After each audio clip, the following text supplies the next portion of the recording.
जय हिंद।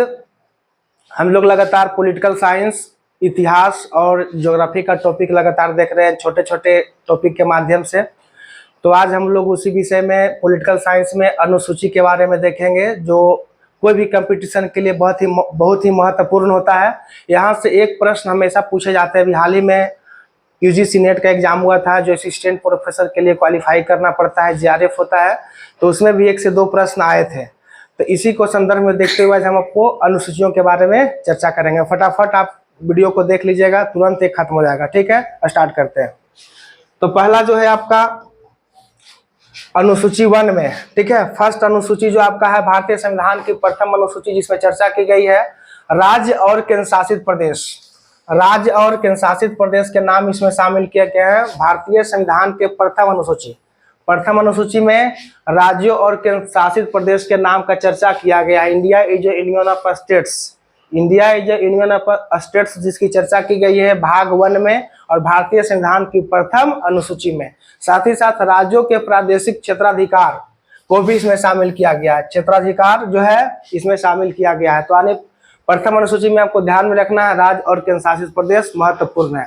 सेकेंड है आपका भारतीय संविधान की द्वितीय अनुसूची, बहुत महत्वपूर्ण है। द्वितीय अनुसूची में भत्ता, विशेषाधिकार और पारिश्रमिक से संबंधित प्रावधान, यानी भारत के राष्ट्रपति, भारतीय राज्यों के राज्यपाल, लोकसभा अध्यक्ष और लोकसभा उपाध्यक्ष, राज्यसभा के अध्यक्ष, राज्यसभा के उपाध्यक्ष, भारतीय राज्यों की विधानसभाओं, भारतीय राज्यों का विधान परिषद, यानी जितने भी लोगों का वेतन है, ठीक है, वेतन और भत्ता जो है वो सेकेंड अनुसूची में दिया गया है। वेतन और भत्ता आपसे पूछा जाएगा, वेतन और भत्ता किस में आ जाएगा, तो सेकेंड अनुसूची में आपका चर्चा किया गया है। ठीक है, नेक्स्ट आप बढ़ते हैं हम लगातार। इसमें और बहुत सारी चीज लिखे हुए, राज्यसभा के अध्यक्ष, राज्यसभा के उपाध्यक्ष, विधानसभाओं के अध्यक्ष उपाध्यक्ष, भारतीय राज्यों के विधान परिषद के अध्यक्ष उपाध्यक्ष, सर्वोच्च न्यायालय के न्यायाधीश, उच्च न्यायालय के न्यायाधीश और नियंत्रक और महालेखा परीक्षक के बारे में भी है। तीसरा है तीसरी अनुसूची में शपथ, वेरी इंपोर्टेंट है तीसरी अनुसूची। ठीक है, तीसरी अनुसूची में जो है शपथ के बारे में चर्चा किया गया है। तीसरी अनुसूची में किसका शपथ का चर्चा किया गया है, ठीक है, तो तीसरी अनुसूची में शपथ का चर्चा किया गया, जिसमें कौन कौन से लोग शपथ ले सकते हैं। तो भारत के केंद्रीय मंत्री, संसद चुनाव के उम्मीदवार, संसद सदस्य, सर्वोच्च न्यायालय के न्यायाधीश, नियंत्रक, महालेखा परीक्षक, राज्य मंत्री, राज्य विधानमंडल के चुनाव के उम्मीदवार, राज्य विधानमंडल, उच्च न्यायालय के न्यायाधीश। राष्ट्रपति इसमें नहीं आते हैं। राष्ट्रपति के लिए अलग से व्यवस्था किया गया हमारे संविधान में। ठीक है, तो शपथ में बाकी सब मंत्री आ जाएंगे, लेकिन राष्ट्रपति को छोड़ दिया जाता है। राष्ट्रपति के लिए अलग से प्रावधान किया गया है। ठीक है, एक है चौथी अनुसूची। चौथी अनुसूची में राज्यसभा में राज्यों और केंद्र शासित प्रदेशों के लिए सीटों के आवंटन की बात किया गया है। राज्यसभा में सीटों का आवंटन कौन सी अनुसूची में कहा गया है, तो चौथी अनुसूची में कहा गया है। चौथी अनुसूची में बहुत ही महत्वपूर्ण है। तो 1 में ध्यान रखना है आपको, भारत का राज्य और केंद्र शासित प्रदेश। सेकेंड में आपका हो गया वेतन।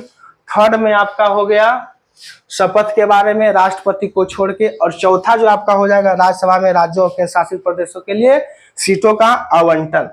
ठीक है, नेक्स्ट है आपका 5वां अनुसूची है। 5वीं अनुसूची में अनुसूचित क्षेत्रों और अनुसूचित जनजातियों, अनुसूचित क्षेत्रों और अनुसूचित जनजातियों के प्रशासन और नियंत्रण। ठीक है, 5वीं अनुसूची बार बार पूछा जाता है। अनुसूचित क्षेत्र और अनुसूचित जनजाति, यानी एससी और एसटी के प्रशासन का बात और नियंत्रण की बात किया गया है अनुसूची 5 में। ठीक है, छठी अनुसूची जो है इसमें असम, मेघालय, त्रिपुरा और मिजोरम, यह बार बार एग्जाम में पूछा गया है। तो छठी अनुसूची में 4 राज्य के बारे में दिया गया है, असम, मेघालय, त्रिपुरा और मिजोरम। और कौन सा, तो जनजातीय क्षेत्र का प्रशासन। किसका प्रशासन, तो जनजातीय क्षेत्र का प्रशासन का चर्चा है। 7वीं अनुसूची में जो है, इस अनुसूची में 3 विधायी अनुसूचियों का विवरण दिया गया है। 3 का दिया गया है, यहाँ मिलन नहीं, यहाँ संघ होगा। ठीक है, संघ सूची, राज्य सूची और समवर्ती सूची। संघ सूची, राज्य सूची और समवर्ती सूची। संघ सूची पर कानून जो बनाती है केंद्र सरकार बनाती है, राज्य सूची पर कानून जो है राज्य सरकार बनाती है, और समवर्ती सूची पर कानून केंद्र और राज्य दोनों बनाती है। लेकिन अगर एक ही विषय पर राज्य और केंद्र दोनों बना रही है तो उस स्थिति में केंद्र का कानून सर्वशक्तिशाली माना जाएगा।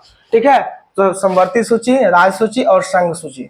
नेक्स्ट आपका 8वीं अनुसूची। 8वीं अनुसूची जो है इसमें भारत के संविधान द्वारा मान्यता प्राप्त 22 आधिकारिक भाषा का वर्णन किया गया। 22 भाषाओं का वर्णन 8वीं अनुसूची में किया गया। 22 भाषाओं का वर्णन 8वीं अनुसूची में किया गया, जो बहुत ही महत्वपूर्ण है। हमेशा एग्जाम में यह भी पूछा जाता है 22 भाषाओं में सबसे महत्वपूर्ण जो है आपका बिहार से, अगर आप बिलोंग कर रहे हैं, अगर आप बिहार से बिलोंग कर रहे हैं तो एक प्रश्न आपसे हमेशा पूछा जाएगा मैथिली। मैथिली बिहार की लैंग्वेज है जो उत्तरी बिहार में बोला जाता है, मिथिलांचल के क्षेत्र में। ठीक है, तो मैथिली आपको ध्यान रखना है। साथ ही साथ असमिया, बंगाली, बोडो। बोडो जो है असम में बोला जाता है।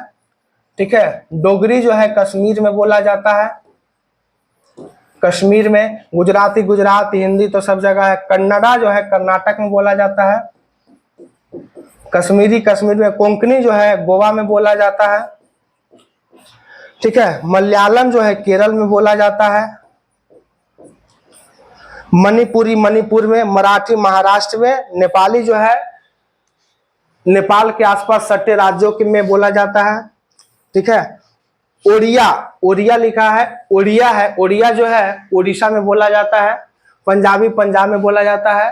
संस्कृत भी है जो उत्तराखंड के क्षेत्र में बोला जाता है। संथाली एक आदिवासी लैंग्वेज है। संथाल का क्षेत्र छत्तीसगढ़ हो गया, झारखंड हो गया, ये सब क्षेत्र, उड़ीसा हो गया, वहां बोली जाती है। तमिल तमिलनाडु में। तेलुगु जो है आंध्र प्रदेश में बोला जाता है। और उर्दू जो है पूरे भारत के अलग अलग राज्यों में जहाँ पे मुस्लिम है। ठीक है, अब है 9वीं अनुसूची। 9वीं अनुसूची में भी महत्वपूर्ण है, आपको ध्यान में रखना है।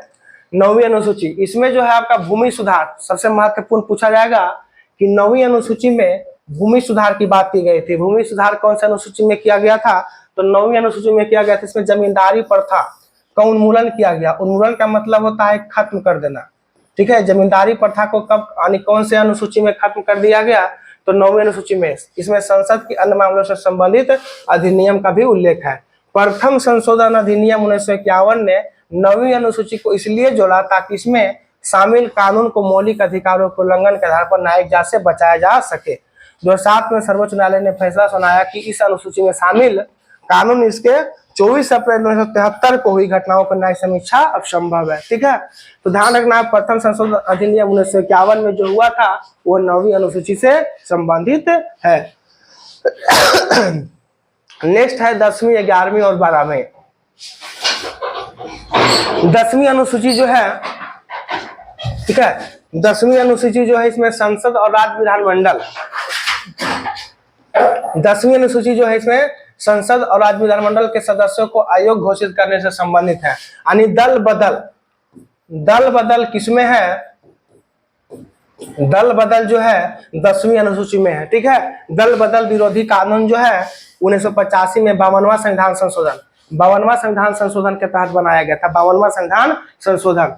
11वीं अनुसूची में इसमें पंचायतों की शक्तियों, अधिकार, जिम्मेदारियों को, इसमें 29 विषय हैं। ठीक है, 11वीं अनुसूची में 29 विषय शामिल किए गए हैं। 1992 के 73वें संविधान संशोधन में इसको क्या किया गया? शामिल किया गया था 11वीं अनुसूची को। ठीक है, नेक्स्ट है 12वीं अनुसूची। तो नेक्स्ट है 12वीं अनुसूची जो है इसमें 18 विषय हैं। 12वीं अनुसूची में कितने विषय हैं? तो 18 विषय है। 12वीं अनुसूची में 18 विषय और नगर पालिका की बात की गई। 11वीं सूची में पंचायत की शक्तियों की बात किया गया है। ठीक है, और 12वीं अनुसूची में नगर पालिका की बात किया गया। 1992 के 74वें संविधान संशोधन में जोड़ा गया था। तो आपको कम समय में अनुसूची के बारे में चर्चा कर दिया गया। 12 अनुसूची था। अगर मेरा वीडियो आपको अच्छा लगे तो लाइक, सब्सक्राइब, कमेंट, शेयर करना ना भूलें। धन्यवाद।